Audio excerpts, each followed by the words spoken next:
Para muhibbin rahimakumullah, surat As-Sajdah ini adalah salah satu di antara surat-surat yang agung. Surat yang sangat banyak manfaatnya, surat yang sangat banyak faedahnya apabila kita mampu mengamalkannya. Rasulullah sallallahu alaihi wasallam bersabda, Alif Lam Mim Tanzil taji'u laha janahani yaumal qiyamah tuzillu sahibaha wa taqulu la sabila alaihi la sabila alaihi. Sabda Rasulullah bahwa surat Sajdah ini nantinya pada hari kiamat dia datang dengan dua sayapnya di padang mahsyar, di tempat yang sangat panas. Surat Sajdah ini datang dengan dua sayap. Dia menaungi orang yang membacanya, dia melindungi orang yang membacanya. Dan surat As-Sajdah itu berkata, la sabila alaihi la sabila alaihi. Tidak ada jalan untuk mengganggu ini orang, tidak ada jalan untuk menyiksa ini orang, tidak ada jalan untuk menyakiti ini orang. Salah satu di antara keutamaan surat As-Sajdah ini. Dan lagi disebutkan dari Khalid bin Ma'dan, beliau berkata, Iqra'ul munjiyah wa hiya alif lam mim tanzil fa innahu balagani anna rajulan kana yaqra'uha ma yaqra'u syai'an ghairaha wa kana katsiral khataya fa nasharat janahaha alaihi wa qalat rabbi ighfir lahu fa innahu kana yukthiru min qiraati fa shaffa'aha rabbu fihi wa qala uktubu lahu bi kulli khati'atin hasanah warfa'u lahu darajah. Akhrajahu Darimi. Bacalah oleh kamu ini surat yang menyelamatkan, yaitu surat As-Sajdah. Telah sampai kabar kepadaku, kata beliau, bahwa seorang laki-laki dia di dalam dunia membaca surat Sajdah ini, mengamalkan surat Sajdah, dan dia tidak mengamalkan surat yang lainnya. Ma yaqra'u syai'an ghairaha. Dia kada tahu Yasin, kada tahu Tabarak. Yang diamalkannya setiap hari adalah surat Alif Lam Mim Sajdah. Wa kana katsiral khataya, dan orang ini banyak mempunyai dosa. Nah, pada hari kiamat nanti di padang mahsyar ini surat As-Sajdah membuka sayapnya dan dia berkata kepada Allah Subhanahu wa taala. Surat Sajdah ini berkata, Rabbi ghfir lahu, ya Allah ampuni dia karena dia sering membaca aku. Maka Allah akhirnya memberikan syafaat padanya, dan Allah berfirman, tulislah bagi dia dengan tiap-tiap dosa itu kebaikan, dan tinggikan bagi dia derajatnya. Rawahud Darimi. Ini hanya orang yang mengamalkan surat As-Sajdah, tidak mengamalkan surat-surat yang lainnya. Sudah sedemikian rupa syafaatnya, pertolongannya, apalagi ditambah dengan surat-surat yang lainnya.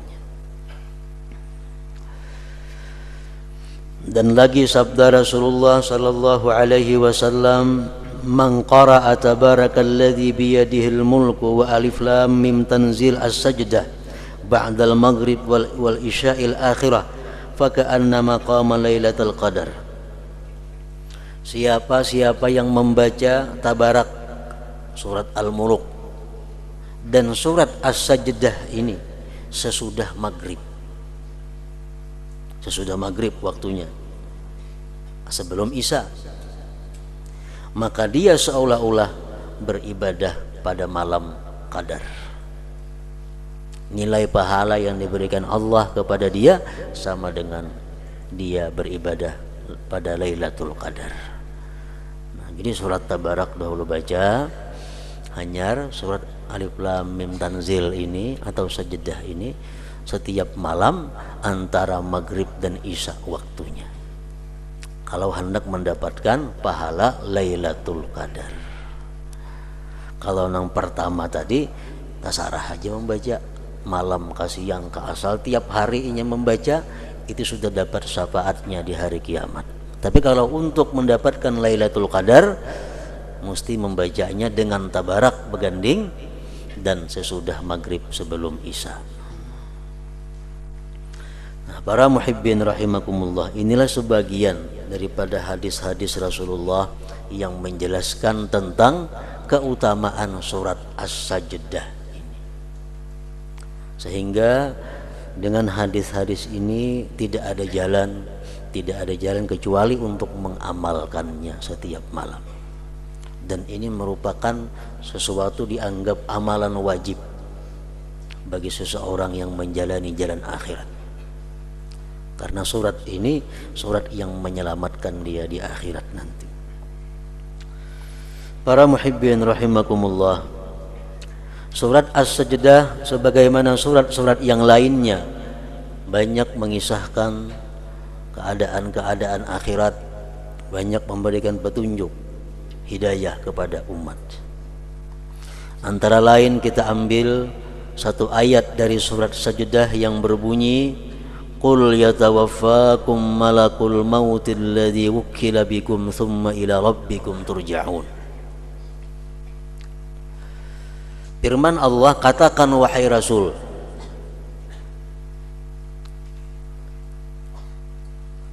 selagi akan mewafatkan akan kamu oleh malaikat maut. Selagi akan mewafatkan akan kalian oleh malaikat maut yang diwakilkan dia dengan kamu, kemudian kepada Tuhanmu kamu dikembalikan. Satu ayat ini memberikan beberapa isyarat petunjuk kepada kita. Pertama, kita disuruh untuk mengenali malaikat maut yang pasti akan kita jumpai. Supaya jangan tahajud kaina, disuruh oleh Tuhan kita mengenali malaikat maut. Yang kedua, ayat ini menunjukkan bahwa kita semua akan dikembalikan kepada Allah Subhanahu wa taala. Tsumma ila rabbikum turja'un. Malakul maut ismuhu ngaran sidin Israil. Israil maknahu artinya Abdullah. Abdullah bahasa Arabnya.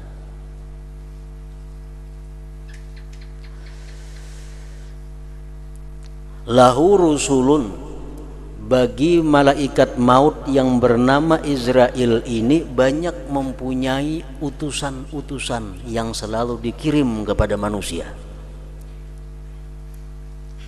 Makin banyak utusan itu datang kepada kita, artinya makin dekat nang mautus datang kepada kita. Lahu rusulun katsirah.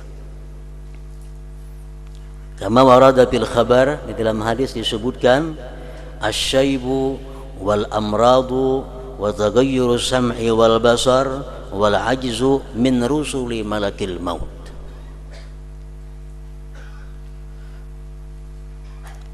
Bermula uban,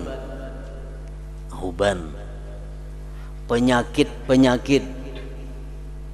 berubahnya pendengaran penglihatan, lemah anggota tubuh, itu merupakan sebagian daripada utusan malaikat maut.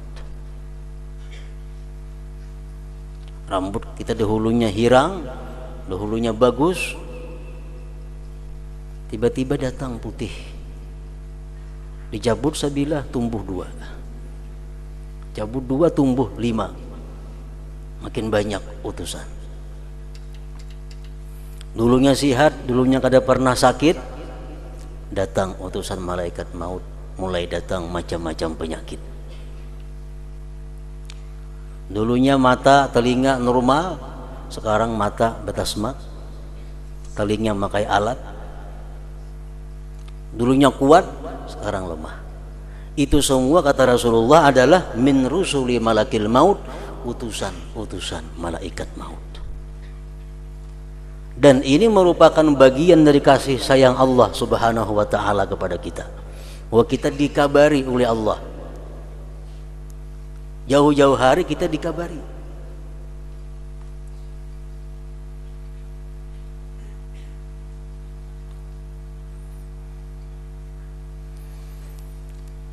Disebutkan ada salah seorang nabi di antara anbiya illah ta'ala didatangi oleh malaikat maut. Nabi ini berbicara dengan malaikat maut bahwa kalau engkau datang kepadaku, tolong beri aku kabar sebelumnya supaya aku bersiap-siap, kata itu Nabi tadi. Kata malaikat maut, baik. Bulik malaikat maut. Beberapa puluh tahun berikutnya datang malaikat maut kepada Nabi tadi. Napa kabar ikam ya Nabi? Ya malaikat maut, aku hendak mencabut roh engkau. Maka ikam janji mengabari aku. Kenapa bakajutan datang? Ya malaikat maut tuh kabarnya di kepala ikam. Dulunya hirang aku datang ke sini, sekarang lebih separuh orang putihnya. Itu kabarku, itu utusanku. Nah, makanya dilarang kita mencabut uban itu. Dilarang mencabut uban. Dilarang mewarnai uban dengan hitam. Kenapa? Semacam kada sudi dengan utusan malaikat maut itu orangnya. Menyebabkan kita lupa dengan keadaan kita yang sebenarnya. Para muhibbin rahimakumullah. Namun kadang-kadang ada orang yang tidak ada utusan malaikat maut langsung mati. Orangnya kada behuban, orangnya masih sigar, orangnya masih bugar, mata masih hawas, talingnya masih baik, mati mendadak. Itu ada juga sebagian manusia. Rasulullah SAW bersabda, mautul faj'ah rahatul mu'min wa asapun 'alal fajir. Rawahu Ahmad. Mati yang mendadak seperti itu sesuatu rahmat, sesuatu kelapangan kalau dia orang yang beriman. Kalau orang beriman, setiap saat pun dia mati, baik. Kenapa? Karena setiap saat dia siap untuk menghadap Allah Subhanahu wa ta'ala. Tapi kalau orang yang fajir, orang yang fasik, orang yang banyak maksiat kepada Allah, mati bakajut, celaka atasnya. Rasa hidup lagi, rasa sigar, rasa apa? Rasa panjang umur. Karena kada ada penyakit, kada ada uban, gigi masih baik, semua mati. Asafun, ini merupakan penyesalan, kerugian, kesedihan kalau orang itu fajir. Para muhibbin rahimakumullah, disebutkan dalam hadis yang berbunyi, ma min yaumin tatlu'u samsuhu illa wa malakul mauti yunadi ya abna al-arba'in hada waqtu akhdhiz zat adhanukum hadirah wa a'dha'ukum qawiyah wa ya abna al-khamsin qad dana waqtul akhdhi wal hasad wa ya abna as-sittin nasitumul iqab wa ghafalatum an raddil jawab. Kata Rasulullah sallallahu alaihi wasallam yang artinya bahwa setiap hari terbit matahari, malaikat maut ini selalu mengumumkan, selalu mengingatkan. Menjadi malaikat maut, ya abna al-arba'in, wahai orang-orang yang berumur 40, hai manusia yang umurnya kepala 4, hadza waktu akhdhiz zat, ini waktunya kalian mengambil bekal. Azhanukum hadirah, hati kamu masih hadir, ingatan kamu masih kuat. Wa a'dha'ukum qawiyah, anggota kamu masih kuat. Umur 40 itu umur di mana kita disuruh untuk mempersiapkan segala-galanya untuk menghadapi akhirat. Ujar malaikat maut mengingati kepada manusia. Waktu umur 40 kita bisa gurih, 2 jam sehari. Waktu umur 40 kita masih bisa kadang-kadang kada guring 24 jam. Bekerja, beribadah, beramal kepada Allah Subhanahu wa ta'ala. Ini waktunya kita untuk bersungguh-sungguh. Kalau sudah umur 60 tahun, 50, sedikit saja kurang guring, garing. Guring tak ubah waktunya, garing. Jadi umur 41, 42 sampai 49 itu waktu di mana kuatnya seseorang untuk beribadah kepada Allah Subhanahu wa taala. Keuntungannya kalau kita waktu muda beribadah kepada Allah, andai kata kita tua, kita uyuh, kita sakit, tetap dicatat oleh Allah Subhanahu wa taala. Ini untungnya. Waktu kita umur 40 kita tiap malam tahajud jam 1 sampai subuh tiap malam, lagi umur 40. Sudah umur 60 kada kawal lagi jam 4 jam 8 bangun, jam 4 hanya bangun. Umur sudah 60 tetap dicatat oleh Allah mulai pukul 1 sampai subuh. Kenapa? Karena hanya lemahnya dia yang menghalang daripada ibadah. Dan sudah dia buktikan waktu dia kuat, dia sungguh rajin beribadah.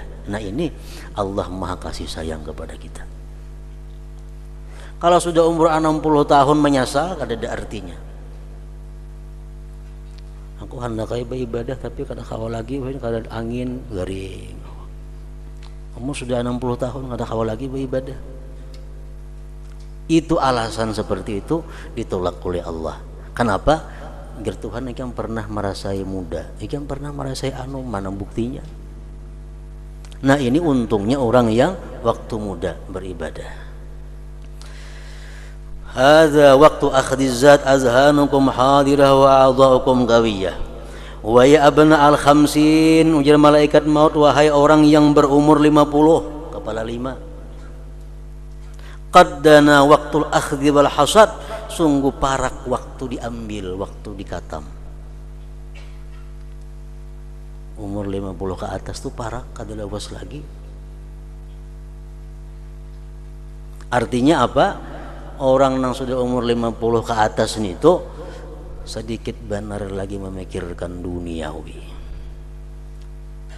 Waktunya diisi dengan sanggup untuk akhirat.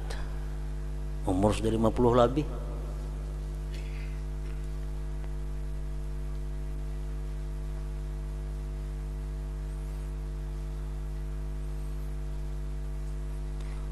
Hada waktu akhdiz zat wa qaddana waktul akhdi wal hasad, wahai orang yang umur 50 tahun waktunya sudah parak, kada kawa ditambal-tambal, kada kawa diundur-undur lagi.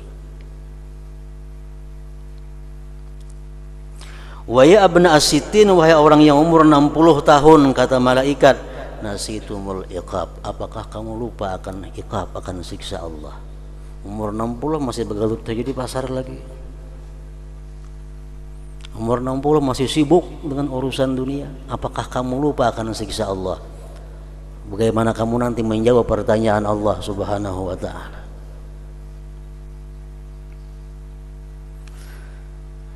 Para muhibbin rahimakumullah, itulah seruan malaikat maut kepada kita. Imam Al-Ghazali rahimahullah mengatakan, alal fajir salasu dawahil maut. Orang yang banyak dosa, al-fajir, ibarat ditimbang-timbang kalah kebaikannya. Dia itu kalau mati menemui 3 huru hara yang dahsyat. Pertama, syiddatun naza', bersangatan sakit, dicabut nyawa itu. Wa huwa qadru 300 darbatin bisaib, kadar 300 kali cencang dengan pedang. Itu kematian. Sakitnya kayak apa? Kayak dipukul lawan pedang, dicancang 300 kali. Itu sakitnya orang mencabut nyawa.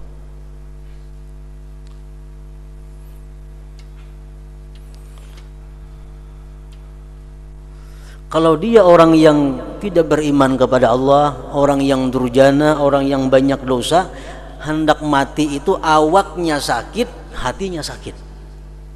Double. Hatinya sakit, awaknya sakit. Kalau orang yang beriman kepada Allah, paling-paling awaknya sakit tapi hatinya tenang, hatinya ridha. Rasulullah berkata, al-maut kafaratul mu'min. Kematian yang sedih, yang sakit itu merupakan kafarat dosa bagi orang yang beriman kepada Allah.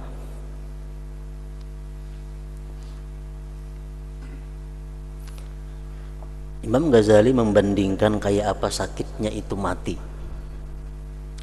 bagi orang-orang yang jahat. Contoh,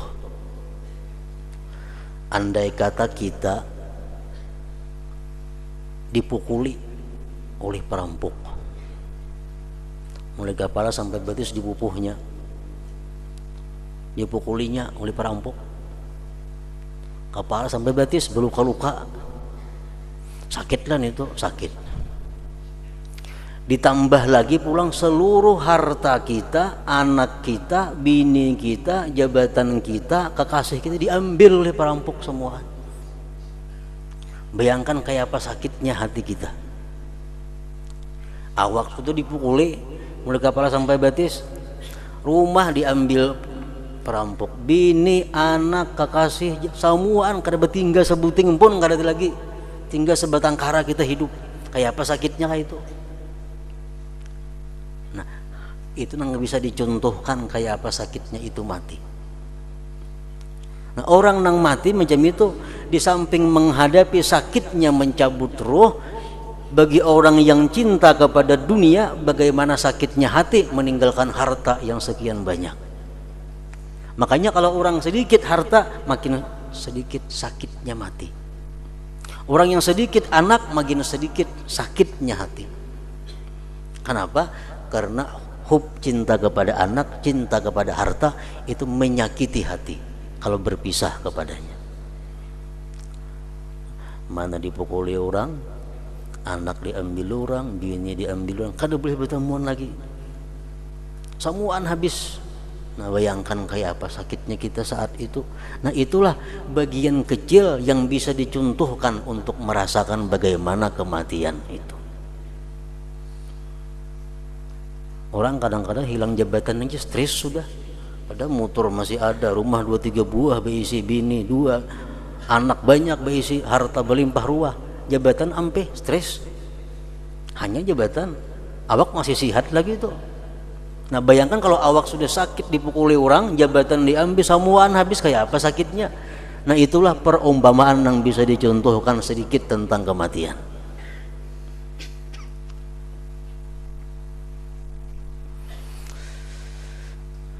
Lain hal orang beriman. Nah, orang beriman, orang yang takwa kepada Allah, orang yang tawakal kepada Allah, kada akan menemui sepedih itu. Sakit-sakit jo mati itu, cuma kada sesakit itu. Kenapa? Karena hatinya kada tergantung kepada yang dicintainya tadi. Pertama, sakitnya mati. Yang kedua, bagi orang yang banyak dosa itu adalah musyahadatu surati malakil maut. Dia melihat bagaimana bentuk rupa malaikat maut yang akan mencabut nyawanya. Rajulun aswad, laki-laki yang hitam, qaimus sya'ar, rambutnya cagar, muntinur rih, bau busuk, aswadus thiyab, pakaiannya hitam, yakhruju min fihi wa manakhirihi lahibun nar wad duhan, keluar di mulut dan di hidungnya kukus dan api. Ini tunang datang nampak yang mencabut nyawa ini. Itu kalau kita banyak dosa, banyak maksiat, malaikat mautnya macam itu nang datang. Yang ketiga, musyahadatuhum mawadi'ahum minan nar. Sebelum dia mati, diperlihatkan tempatnya di dalam neraka. Ini orang yang fajir durjana tadi.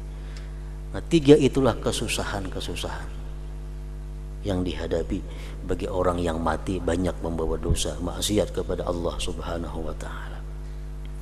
Rasulullah bersabda, la yakhruja ahadukum minad dunya hatta ya'lama aina masiruhu wa hatta yara maq'adahu minal jannah awin nar.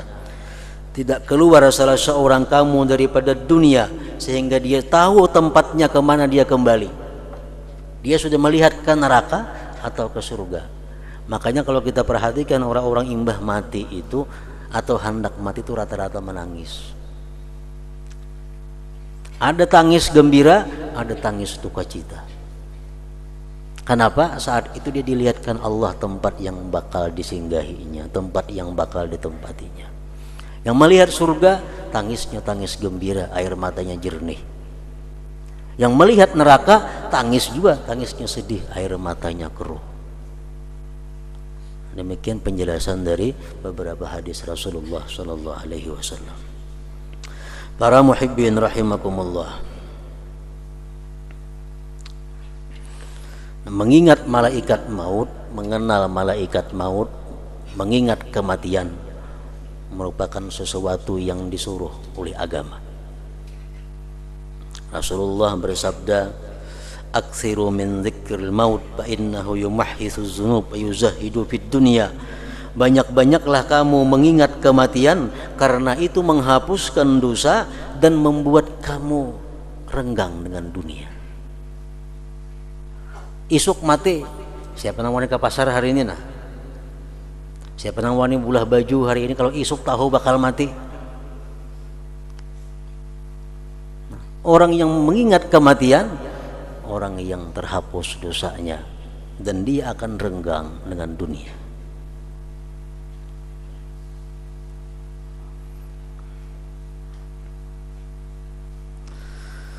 Seorang laki-laki datang kepada Rasulullah sallallahu alaihi wasallam. Laki-laki itu berkata, "Ya Rasulullah, man aqyasun nas wa akramun nas?" Siapa manusia yang paling pintar? Menurut pandangan Allah tentunya dan Rasulnya. Manusia paling mulia siapa? Rasulullah bersabda, "Aktsaruhum dzikran lil mauti wa asyadduhum isti'dadan lahu, ulaika humul aqyas, zahabu bi syarafid dunya wa karamatil akhirah." Manusia yang paling pintar itu, kata Rasulullah, adalah orang yang paling banyak ingat mati, paling lengkap persediaan menghadapi kematian. Itu manusia paling pintar. Orang yang persediaannya lengkap, persediaannya sangat cukup untuk menghadapi itu. Kalau kita naik haji, kita 2-3 bulan sudah bersiap-siap, bahkan setahun barangkali sudah siap-siap. Dan naik haji lagi 10 bulan sudah belajar kayak apa manasik haji, kayak apa kena cara tawaf di Baitullah, kayak apa cara melontar jamrah, kayak apa caranya wukuf di Arafah. Padahal lagi 10 bulan kita hanya naik haji. Kita bersanggup duit cukup untuk ini, untuk itu, semuaan bekal, bersanggup kain ihram, bersanggup ubat, bersanggup macam-macam persangguan. Makin lengkap makin bagus. Padahal musafir kita naik haji cuma 40 hari. Nah, orang yang pintar itu, kata Rasulullah, orang yang sudah lengkap persediaan menghadapi beberapa tempat-tempat yang membahayakan, menghadapi malaikatul maut. Nah, apa sanggup kita? Menghadapi munkar nakir, apa sanggup? Menghadapi zabaniyah, malaikat-malaikat yang menarik ke neraka, apa sanggup? Menghadapi berjalan di siratal mustaqim, apa latihannya dalam dunia supaya selamat, supaya lulus. Nah, orang yang pintar, orang yang bersanggup untuk itu, kata Rasulullah sallallahu alaihi wasallam. Wa asyadduhum isti'dada, dan orang yang paling sangat di antara mereka persiapannya. Ulaika humul aqyas, mereka itulah orang yang cerdik pandai. Zahabu bi syarafid dunya wa karamatil akhirah, mereka itu akan pergi dengan kemuliaan dunia dan akhirat.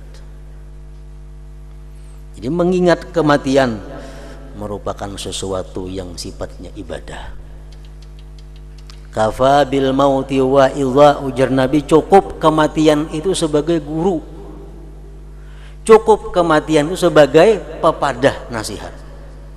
Amun kita mau ma'atibar, Makanya disuruh bila kita melihat orang mati menyambayangkan ma'atar ka kubur dapat pahala kayak gunung Uhud 2 biji genalnya. Supaya apa? Supaya manusia ini ma'iktibar. Kayak ini kina aku, maksudnya kayak itu. Makanya dianggap berdosa kalau kita tertawa di hadapan mayit.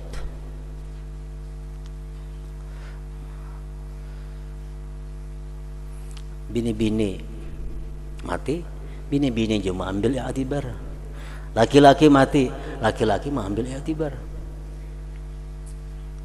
Sidin bercari dahulu siang malam halal haram. Mati dibuat di dalam kubur karena apa-apa dibawa rumah sagan bini. Sampai 100 kawin nang bini.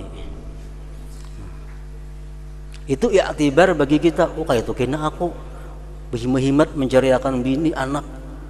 Aku mati mana ingat lagi lawan aku nya beremian, berminuman, bermainan.